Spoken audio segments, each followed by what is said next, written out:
안녕하세요. 저는 올해로 40대 초반이고 공무원으로 일을 하고 있습니다. 대학교 졸업하고 몇 년을 취업난 때문에 고생하다가 결국 뒤늦게 공무원 시험을 치게 되었지요. 평생 해왔던 게 공부였다 보니 공무원 시험에 합격하는 데까지는 준비 기간이 그렇게 오래 걸리지는 않았습니다. 하지만 9급으로 시작하기엔 적지 않은 나이였다 보니 남들보다 더 열심히 해야 인정받겠다 싶어서 일에만 매몰돼서 살았죠. 정신없이 바쁘게 살다 보니 제 나이가 30대 중반을 맞게 되었고 결혼 생각도 그때가 돼서야 겨우 생각할 수 있었네요. 나이가 있었다 보니 연애 결혼하는 것까지는 바라지도 않았습니다. 다만 할 수 있다면 최대한 마음 맞는 사람과 결혼을 하고 싶었어요. 그러던 중 같이 일하던 동료가 남편과의 만남을 주선해 주었습니다. 저보다 3살 어리다는 게 많이 부담스럽긴 했지만 막상 만나보니 말도 잘 통하고 사람도 참 괜찮아 보였어요. 결혼을 전제로 나간 소개 자리였지만 짧은 기간이나마 서로 차근차근 알아보는 시간을 가져보자고 먼저 제안을 해왔죠. 연애하다가 결혼을 못하게 되면 시간적으로 제가 더 손해라는 걸 알고 있었지만 저도 흔쾌히 그렇게 하자고 했습니다. 바쁘게 산다고 30살 넘어서부터 연애 한번 제대로 못 해본 게 한이 돼서 그런 건 아니었습니다.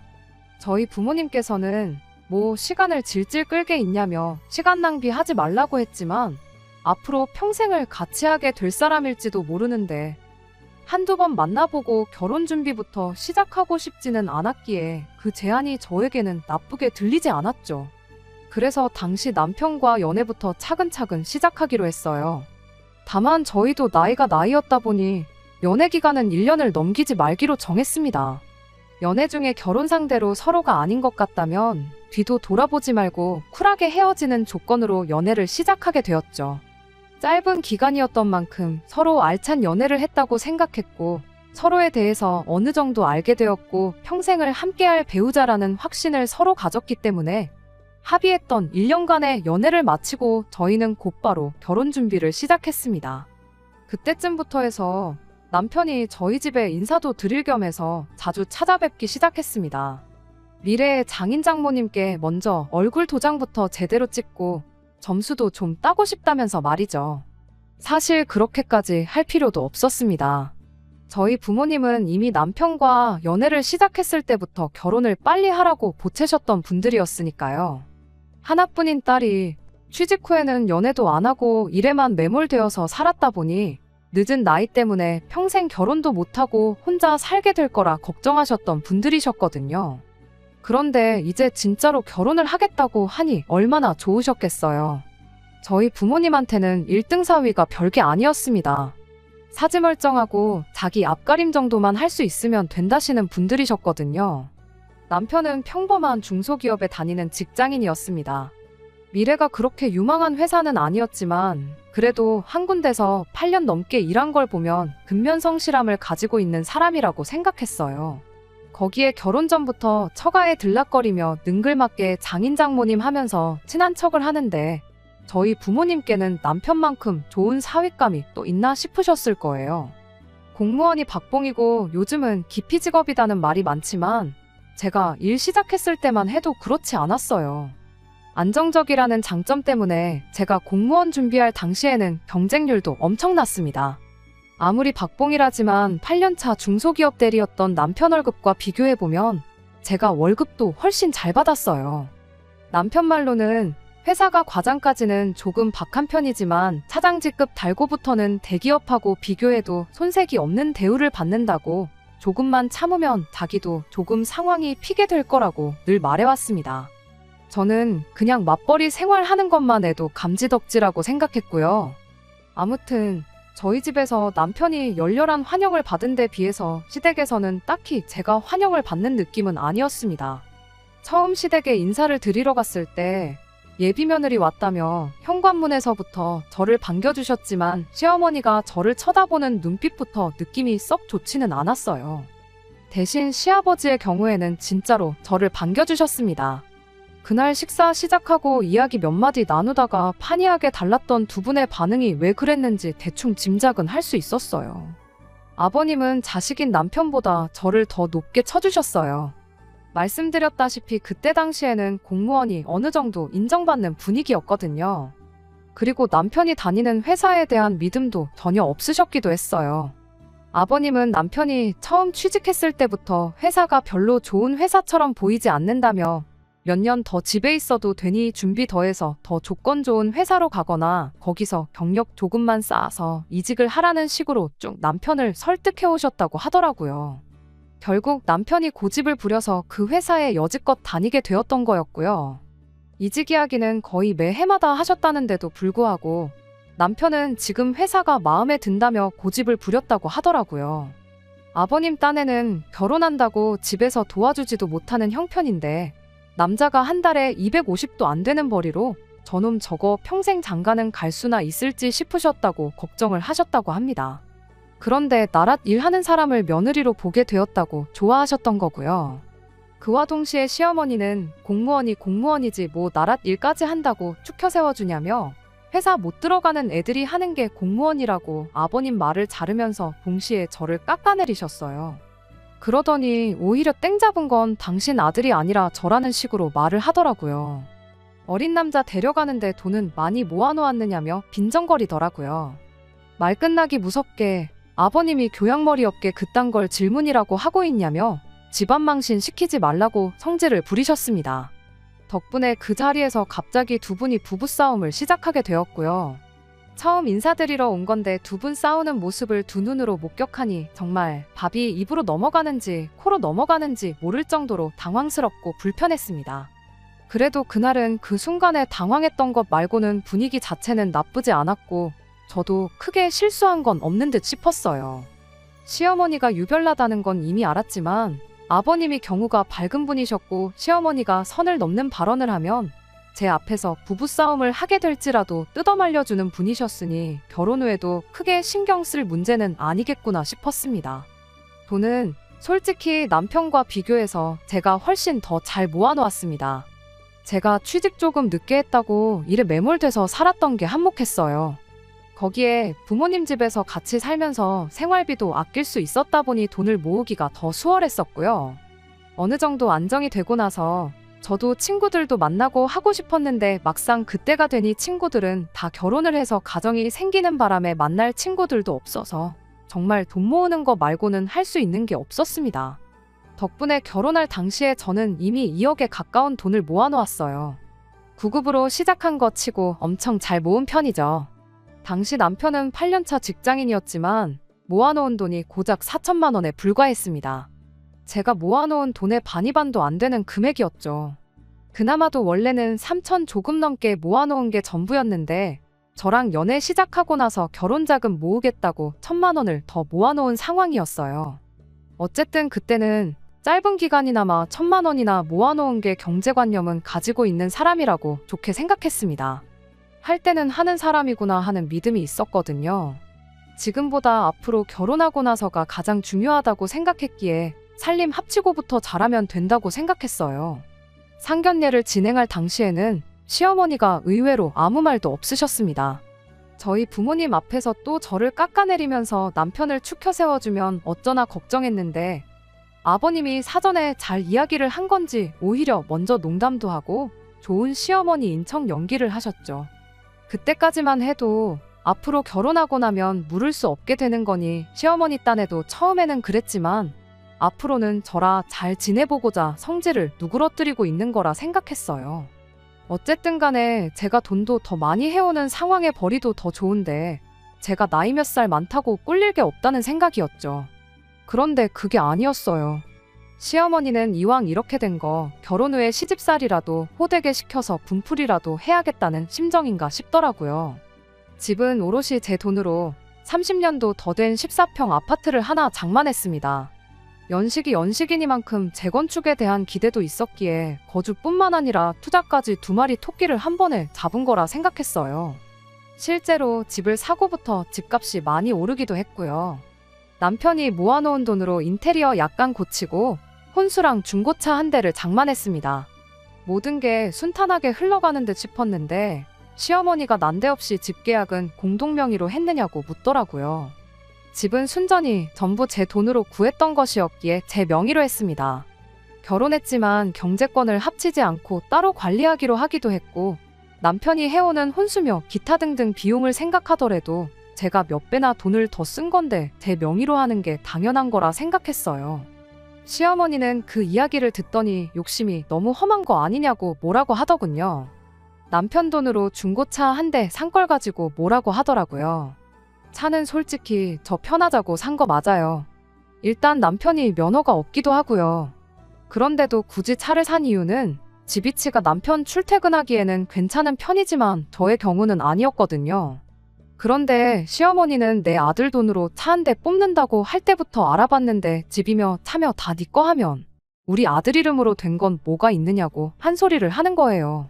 제가 뭐 한 대에 억소리 나는 외제차를 뽑은 것도 아니고 800만 원 주고 10만 킬로 넘게 탄 국산 준중형 차 하나 중고로 얻은 건데 이런 소리까지 들어야 하나 싶었습니다. 시어머니는 내가 내 자식을 얼마나 귀하게 키웠는데 어디 다 늙은 걸 며느리라고 데리고 와서 내 아들이 기도 못 펴고 부려먹히며 살게 되었다고 악담을 퍼붓더라고요. 너무 화가 나서 애초에 이럴 거면 결혼 허락은 왜 해줬냐 말하고 전화 끊어버렸어요. 그날 남편이 집에 와서 저한테 싹싹 빌면서 사과했죠.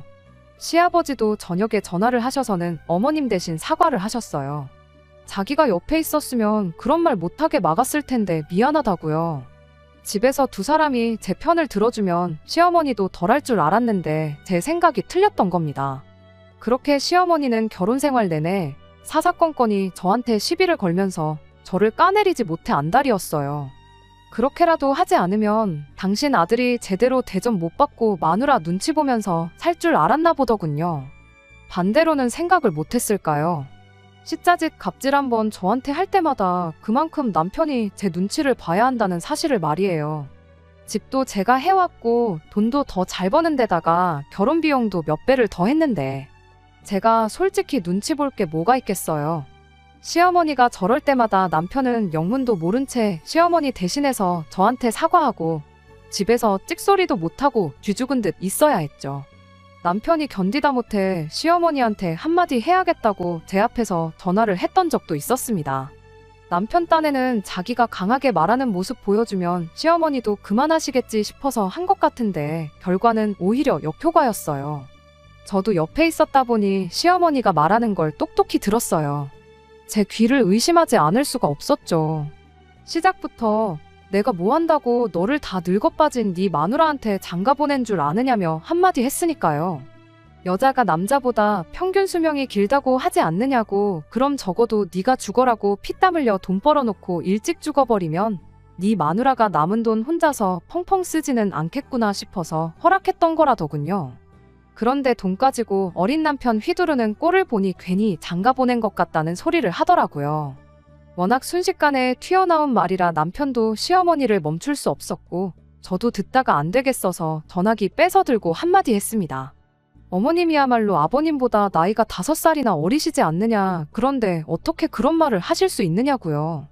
저는 나가서 돈이라도 벌어오고 어머님 아들보다 돈도 더 잘 벌지 않느냐. 남편 돈으로 놀고 먹을 생각은 추워도 없으니 걱정 마시라 한마디 했습니다. 시어머니는 제가 들었을 거라곤 생각도 못했는지 잠시 당황하더니 이미 돌이킬 수 없는 걸 알게 된 건지 오히려 저한테 큰 소리를 내기 시작했죠. 당신은 집에서 바깥 양반 내조를 하고 있지 않냐면서 뒷바라지를 해줬으니 바깥 양반이 내 노후도 책임져 주는 게 당연한 거다 하는 소리를 하시길래 그럼 저도 당장 일 그만두고 집에서 남편 내조나 해야겠다고 했죠. 나이 많은 며느리라서 얼마나 다행이냐고. 그래도 일찍 죽어버리고 돈이 남으면 아까우니 돈은 앞으로 모으지 말고 있는 대로 다 써버려야겠다고 한마디 했습니다.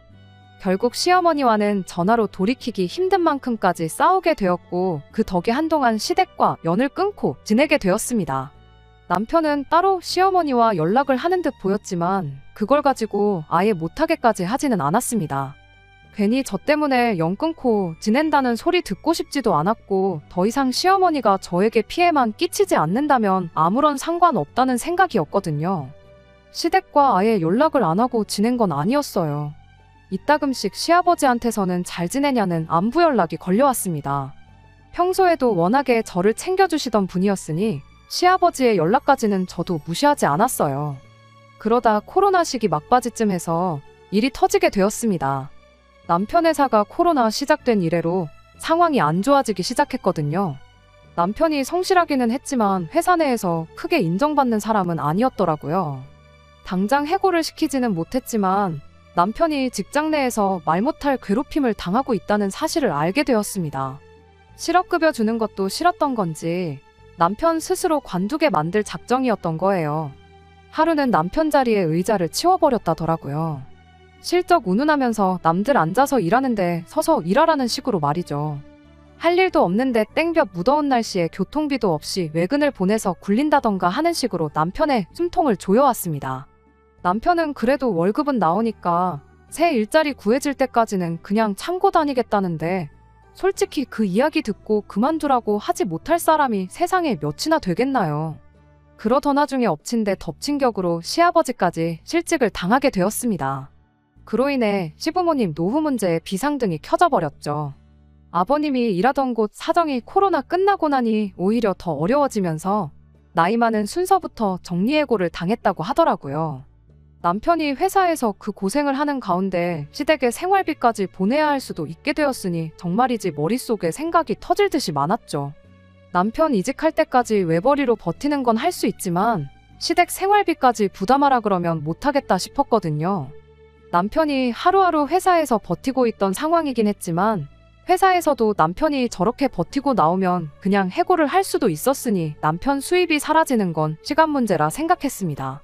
그래서 한 번은 남편을 불러서 이야기했죠. 당신 직장이 사라지고 당분간 집에서 있게 된다고 해도 괜찮다. 저금도 상당히 있으니 당신이 일자리만 빨리 구해준다면야 몇 개월 외벌이 하는 거는 아무런 문제도 되지 않는다고요. 하지만 시댁 생활비는 다르다고요. 아버님 성격에 우리한테 손 벌리지는 않으실 게 뻔하지만 시어머니는 당장부터 앓는 소리를 하고 계시지 않냐고. 시댁의 생활비까지라고 하긴 뭐하지만 한 달에 100만 원까지는 내가 어떻게든 해주겠다고 했어요. 대신 조건을 하나 붙였습니다. 시어머니한테 생활비가 필요하면 나한테 직접 연락해서 나한테 직접 받아가시는 조건이라고요. 시어머니 기를 죽이거나 그러려는 생각은 절대 아니었습니다. 저한테 고마워할 필요까진 없지만 저한테 조금이나마 미안한 마음을 가졌으면 싶었던 마음이 더 컸겠네요. 그런데 또 연 끊고 지내던 며느리한테 연락해서 생활비 타가는 건 시어머니 입장에서 자존심이 엄청 상하는 일이었나 봐요. 아버님 실직 소식을 들었을 때 길어야 2주 정도면 연락이 오겠구나 싶었는데 거의 반년이 지나가도록 저한테 연락 한 통이 없었거든요. 그렇게 반년이 지나서 시댁 소식을 듣게 되었는데 참으로 어이가 없는 소식이었습니다. 시어머니가 시아버지랑 이혼을 하기로 했다는 소식이었죠. 경제적 능력을 잃은 시아버지가 더는 필요 없어진 건지 평생 가족을 위해 헌신한 시아버지를 시어머니는 헌신짝 버리듯 버리기로 결정을 했던 거죠. 그나마 가지고 있던 집이나 기타 등등 재산을 분할받을 수 있었으니 노후 대책으로 적금 몇 개랑 집 한 채 덩그러니 있는 게 전부였는데 그걸로 둘이서 아둥바둥 아끼고 사느니 시어머니 딴에는 이혼해서 재산 절반 분할받는 게 손해보는 장사가 아니라고 생각했나 봅니다. 아버님도 책임감이 워낙에 강하셨던 분이니 시어머니의 그런 결정이 마음에 안 드셨겠지만 결국 재산을 반씩 분할하기로 하고 협의 이혼을 해주기로 하셨어요. 저는 그게 왠지 제 잘못처럼 느껴졌습니다. 한 달에 돈 100만 원이 뭐라고 그거 사이 안 좋은 시어머니한테 그냥 주기 싫어서 시어머니한테 직접 연락하라고 자존심을 부리다 시부모님을 이혼시켰구나 하는 생각이 들었거든요. 아버님한테는 죄송하다고 전화를 드렸어요. 아버님이 네가 잘못한 게 없는데 죄송할 게 뭐가 있느냐고 하시면서 몸 건강히 잘 지내라고 한마디 하시고 전화를 끊으셨죠. 담담한 말투로 말은 하셨지만 생각이 많은 듯한 목소리였습니다. 아버님 딴에도 차라리 생활비 문제로 매일같이 시어머니랑 다투느니 있는 재산 정확하게 반 갈라서 그 돈으로 각자 갈 길 가면 되겠구나 싶었던 것 같아요. 아무튼 간에 진짜 문제는 시부모님 황혼이혼이 완벽하게 끝나고 나서 발생하게 되었습니다. 노후 대비가 완벽한 게 아니었던 터라 사실상 재산이라곤 적음 얼마의 집 하나 가지고 있던 게 전부였는데 그 집 팔아서 재산 분할을 한다고 한들 시어머니가 돈만 쥐고 밖에서 노숙을 할 것도 아니고 지낼 곳이 필요했을 거 아니에요? 그런데 또 생각해보니 살 곳을 구하고 나면 생활비가 모자라게 될 것은 자명한 사실이었던 거죠. 문제는 시어머니가 주거에 필요한 비용을 아끼겠다고 짐 싸들고 저희 집으로 쳐들어온 게 문제였죠. 결혼하고 처음으로 시어머니가 저를 며느리 대접을 해주시더군요. 제가 시어머니한테 제대로 된 며느리 대접받자고 결혼한 것도 아니고 여지껏 말도 안 되는 이유로 사람 취급도 안 해주더니 이제서야 제 도움이 필요하니 찾아온 시어머니가 달가울 리가 없었죠. 게다가 자칫하다간 내 집에 시어머니를 모시고 살아야 할 판인데 오죽했겠나요. 시어머니가 아니라 오갈곳 없어진 시아버지가 저랑 그나마 관계가 좋던 시아버지가 저를 다시 찾아오셨다고 해도 싫다고 했었을 겁니다. 그런데 남편이 난데없이 저를 방으로 끌고 가더니 일단 방 한 칸 내어드리고 나중 일은 나중에 생각하자고 하더라고요. 남편한테 제가 물었어요. 지금 모시게 되면 평생 모시게 되는 거 모르냐고 했죠. 그랬더니 남편이 오갈곳 없으시다는데 그럼 어머니를 길바닥에 내몰자는 거냐고 따지더라고요. 이혼을 결정한 것도 어머님이지 않냐, 그리고 오갈곳이 없긴 왜 없냐, 아버님한테 받은 돈이 있지 않냐고요. 그랬더니 남편이 그럼 어머니한테 월세로 30만 원씩 내라고 할 테니 같이 지내게 하자고 하더군요. 어이가 없었죠.